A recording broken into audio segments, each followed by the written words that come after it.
जब यह हादसा हुआ उस वक्त बहुत अफसोस हुआ था, मगर ये सुनकर और देखकर बेहद खुशी हुई कि जन्नतुल बकी जैसी जगह उनको नसीब हुई।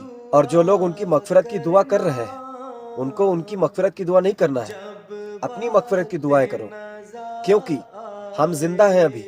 हमारे अमाल कैसे हम सबको पता है, मगर पूरी दुनिया ने देखा कि अल्लाह ताला ने उनको जन्नतुल बकी में दफन होना नसीब किया।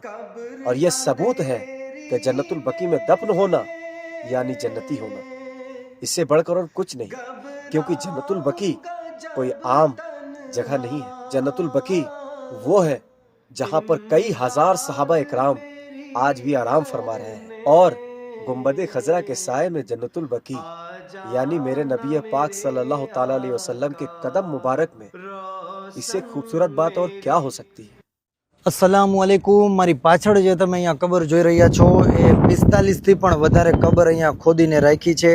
તમને બધા આ વિશે જાણો છો, બધાને ખબર છે કે 16 નવેમ્બરે રાત્રે 10 કલાકે મક્કાથી મદીના શરીફ જે હાજીઓ જઈ રહ્યા હતા તે બસની અંદર આગ લાગે છે અને તમામે તમામ હાજીઓ માત્ર એક વ્યક્તિની અંદર બચે છે અને બાકીના તમામે તમામ હાજીઓ એની અંદર શહીદ થાય છે। તો એ શહીદ થયેલા તમામ હાજીઓને જન્નતુલ બકી કબ્રસ્તાનની અંદર આ જગ્યામાં દફન કરવામાં આવવાના છે।